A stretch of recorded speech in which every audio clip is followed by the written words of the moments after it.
Welcome to Ed Fluential Sports, where passion meets precision. As I'm your host, Ed, diving deep into the plays, players, and stories shaping the game.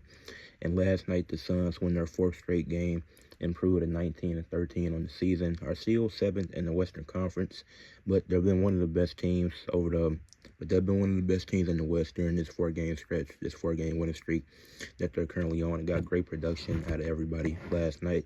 It was a slow start for the Suns going into a game versus the 7-win Wizards. So it was a low-scoring but competitive first quarter, and the Wizards actually led 23-22 to end the first quarter. And the Wizards are the youngest or second youngest team in the league. So they did a good job in this game just fighting with one of the tough teams out there in the West. It's like I don't think a lot of people had many expectations for the Suns, especially with them trading away Kevin Durant and then you getting Jalen Green back. You still got the guards in Green, Brooks, Booker.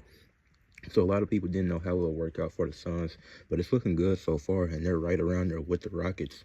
So it's paid off for the Suns. Now that Devin Booker, he doesn't have to worry about anybody trying to take his role as number one, because the Suns will forever be Devin Booker's team throughout his entire career. But back to the game, Colin Gillespie, he scored 10 out of Suns' first 28 points. He was off to a good start, and he finished as the second leading scorer, finishing with 25 points, 5 of 8 from 3, 10 of 14 from the field goal. Then get to the free throw line, which is taking 14 shots and not getting to the free throw line is crazy to me. But he did have 4 rebounds, 6 assists, and 2 steals. That committed 2 turnovers. But Colin Gillespie, he had a great game. I've always enjoyed watching Colin Gillespie play. So good game for him. Mark Williams was also suspended due to a fight he got into with Jose Alvarado. So also Iguodala started. And I like what Mark Williams has been doing in this Suns winning streak. So obviously he wasn't a part of last night's win, but I do got to give my credit to him because he has been a very significant piece, and it's looked a lot better since his Hornets days. But yeah, I got into that fight with Alvarado. Only got suspended 1 game for defending himself, so nothing crazy.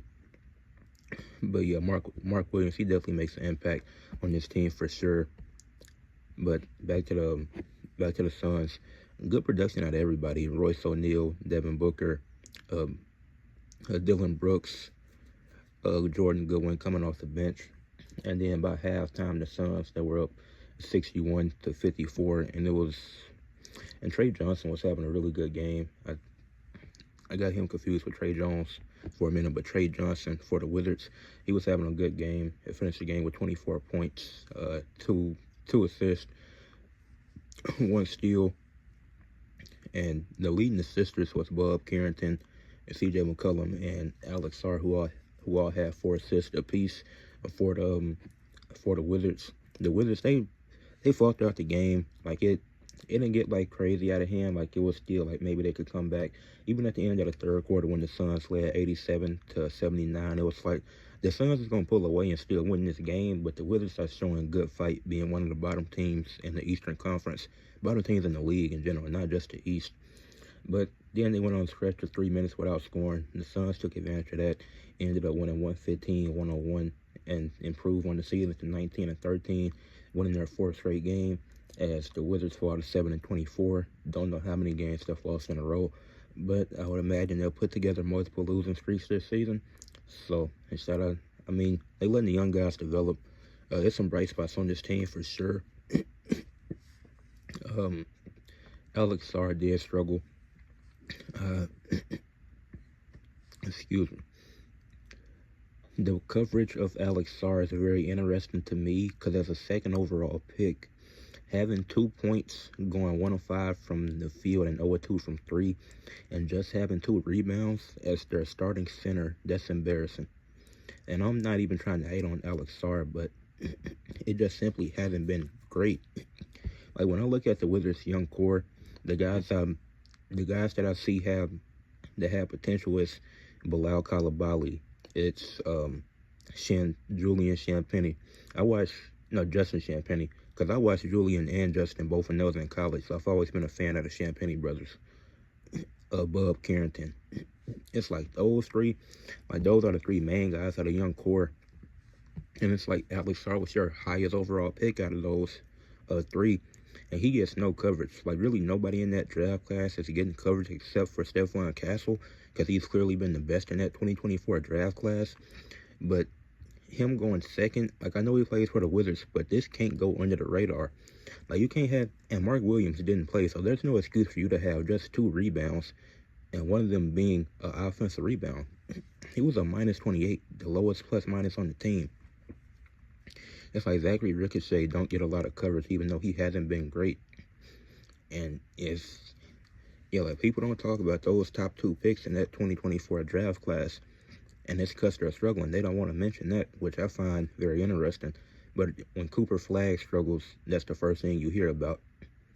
When Cooper Flagg struggled this year to begin the season, that was the first thing you heard about.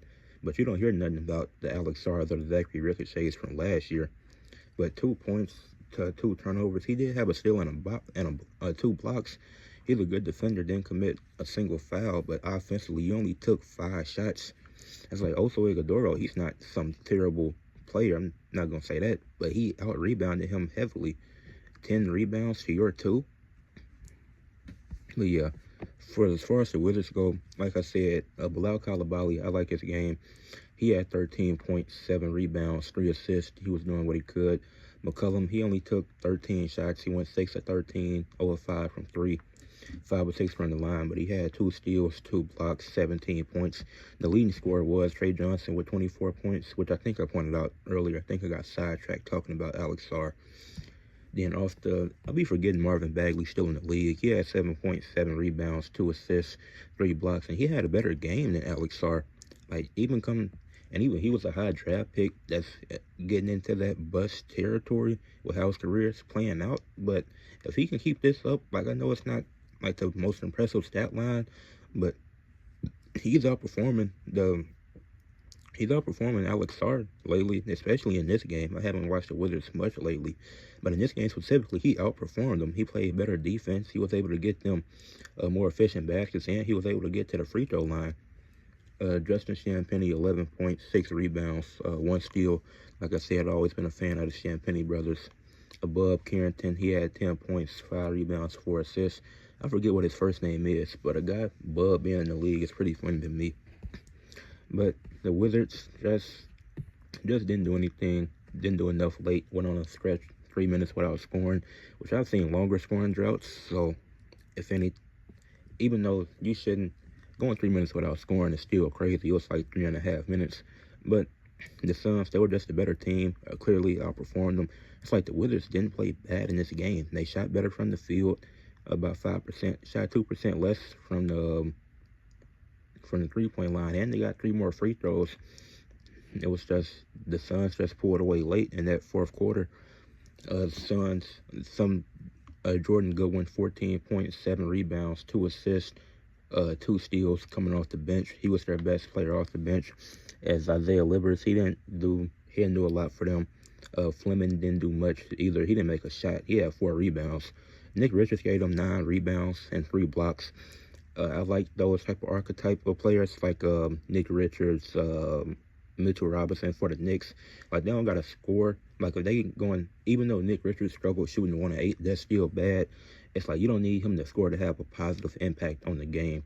Like, he still gave you 9 rebounds, and 6 of them were offensive rebounds, and he blocked 3 shots. So it's like, if you can at least do that, then your scoring I'm not worried about, especially as a backup big, because you're providing something else. You're providing something that not every team has, getting those offensive rebounds. Then Devin Booker, 22-point night, 6 rebounds, 5 assists, and 1 steal. Gillespie, as I mentioned, 25 points, made 5 threes. Dillon Brooks, the star of the game, 26 points, 8 of 20 from the field goal, 3 of 8 from 3, 7 of 7 from the free throw line, had 3 rebounds. Now, he didn't have a steal or a block, but he was the Suns' best defender as he held C.J. McCollum to 1 of 4 from the field, forced C.J. into 1 turnover, and a lot of the shots, when you look at, go to the NBA.com website, there weren't a lot of shots taken against Dillon Brooks. So if Dillon Brooks was defending you, that ball was getting passed because they weren't trying to shoot over Dillon Brooks, because Dillon Brooks is one of the best. He's a great defender, and he's definitely got to be He's likely going to be on the Clamp 5, the series I do on Instagram this week for what he's provided on this Suns 4-game winning streak. But hell, C.J. McCollum went 1 of 4 from the field and forced a turnover. And the Wizards didn't want to take a lot of they didn't take any other shots aside from when those were the only shots taken against Dillon Brooks in that game, because that's how good his defense was. And then Royce O'Neal, he gave you 15 points, 5 rebounds, 4 assists, and a steal, was a plus. Everybody in the starting lineup was a plus 13 minimum, and that was Colin Gillespie. Gillespie plus 13, Booker plus 22, Iguodala plus 27, Brooks plus 26, Royce O'Neal plus 18. So the Suns, they get a good win, and I don't want to hear about, oh, it's who they played, this and that. All that don't matter. These all at the end of the day, they can't choose their schedule. That's not college football or college basketball. They don't choose their schedule, so they have to beat the teams that's on their schedule, and they've gotten significant wins. So you can't just say, oh, it's because they beat the Wizards. They look good. Like, the season started slow, but when you look at these last few wins they had wins against the Pelicans back-to-back, they had wins against the Wizards, and they also beat the Lakers. So it's like, yeah, it might not be the top teams, but they went, when they had the back-to-back games against the Warriors, they split. They beat the Timberwolves. They beat the Lakers again earlier in the season. OKC, they only lost about 4 when they had Booker. Then they got blown out by OKC when they didn't have Devin Booker. So it's like, they're beating Minnesota, they're beating the Spurs. So can't just say it's an easy schedule, this and that, because some of these teams that they've played, they've either split with or beaten multiple times. And they're now 19-13 on the season, 7 in the Western Conference, due to a slow start. But I believe the Suns can keep this up and potentially get out to play in. It really just depends, because the standings it really depends on what the standings look like, because it's not easy. I will say that the Western Conference is not easy. You still got the Timberwolves sitting at 6, I think. So it's going to be a battle between them two. But I definitely think they can fight out to play in. The Timberwolves just had a game where Nas Reed had 30 points, and it was against the Bulls. I mean, they won by 35, so I think they was just playing around with them. But yeah, the Timberwolves, they're 21-12, so they're still a few games back of the Timberwolves. But I think it's possible they can pass them to get that 6th seed and be in the playoffs. But we'll see. But player of the game for it's either between Brooks. I'll give it to Brooks because of his defense, but Colin Gillespie played great as well.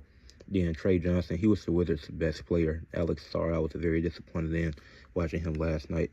But leave a like, subscribe to the channel, comment what you thought of the game, and share for others to see.